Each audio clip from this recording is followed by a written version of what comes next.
Students, today we are going to start conformal mapping. Suppose two curves C1 and C2 in the Z plane intersect at the point P at an angle alpha. अगर हमारे पास Z plane है, इसमें दो curves हैं C1 and C2 और अगर वो आपस में इंटरसेक्ट करते हैं एंगल अल्फा 1 पर, देन द ट्रांसफॉर्मेशन है f ऑफ Z जो C1 C2 को मैप करती है इन W1 के टू कर्व्स में C1 dash and C2 dash. Then this transformation is called conformal if it preserves the sense of rotation as well as magnitude of the angle. That means जिस sense में आपका ये curve rotate हो रहा है clockwise और anti clockwise, उसी sense में आपका ये जिससे ये मैप हो रहा है वो कर्व भी आपके रोटेट हो और मैग्नीट्यूड ऑफ द एंगल भी दोनों में सेम हो. अल्फा 1 जो है इधर अगर एंगल अल्फा 2 है तो alpha 2 must be equal to alpha 1. So sense of rotation as well as magnitude of the angle must be equal. ठीक है. नाउ कोई भी मैपिंग आपको याद रखना है कि कोई भी मैपिंग कन्फॉर्मल होती है अगर सेंस ऑफ रोटेशन सेम है and magnitude of the angle same है.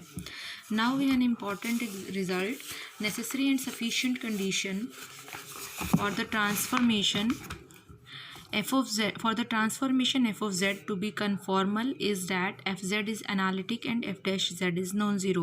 इसका आपको प्रूफ करने की ज़रूरत नहीं है, इसका स्टेटमेंट ही सफिशिएंट है. Necessary and sufficient condition for the transformation f of z. कोई ट्रांसफॉर्मेशन है f of z, वो कन्फॉर्मल कब होगी?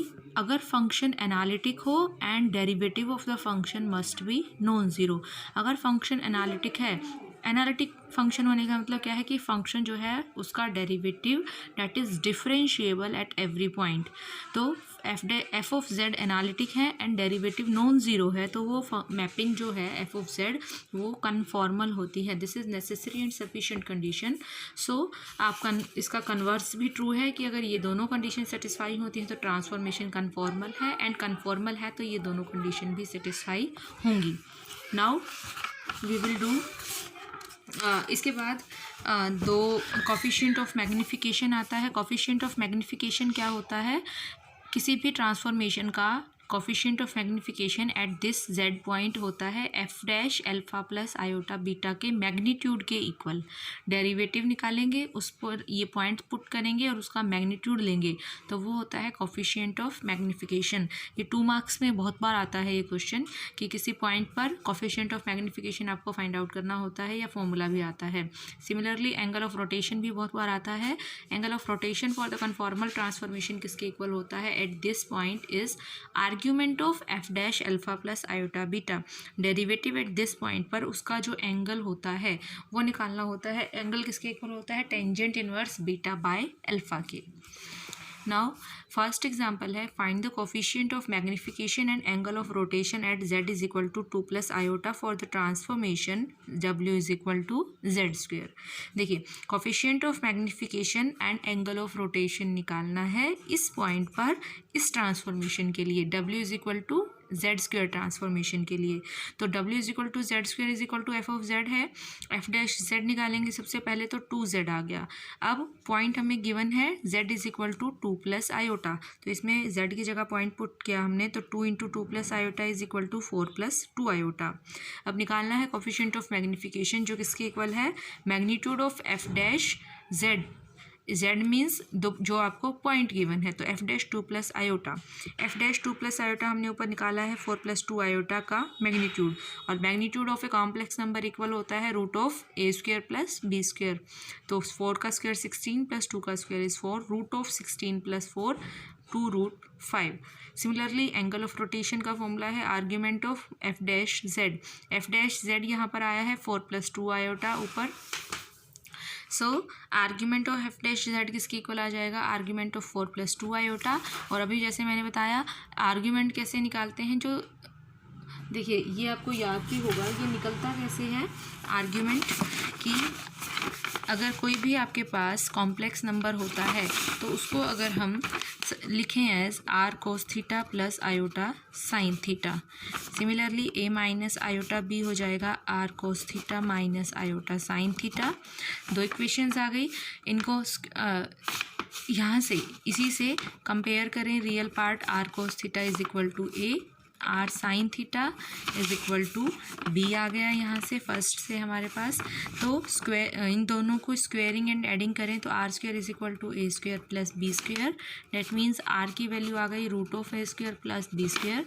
एंड अगर इसको इससे डिवाइड करें तो आर से r cancel, tangent theta is equal to b by a, theta is equal to tangent inverse B by a, this is the angle of rotation.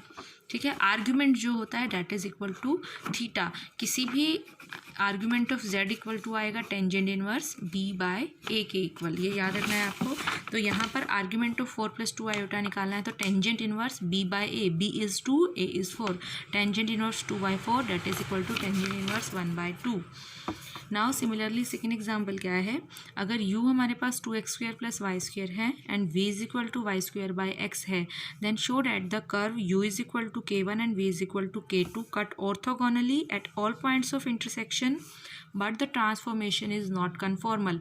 देखिए ये हमने लास्ट एक्सरसाइज में किया था कि ऑर्थोगोनली कट कब करते हैं दो कर्व्स, जब उनका m1 स्लोप जो होता है दोनों कर्व्स का, स्लोप्स का प्रोडक्ट जो है वो -1 के इक्वल आता है, तो दो कर्व जो है वो ऑर्थोगोनली कट करते हैं। अब हमें 2 कर्व्स ये गिवन है, 2x² + y² u is equal to k1 and v is equal to k2, तो दो कर्व हमारे पास ये हैं। तो सबसे पहले ऑर्थोगोनली कर्व कब कट करेंगे, जब product of slope of tangents जो है वो -1 के इक्वल आए। तो m1 और m2 मान लेते हैं, इसका स्लोप m1 है और इसका स्लोप m2 है। तो m1 m2 कैसे निकालते हैं हम, देखिए अब हमारे पास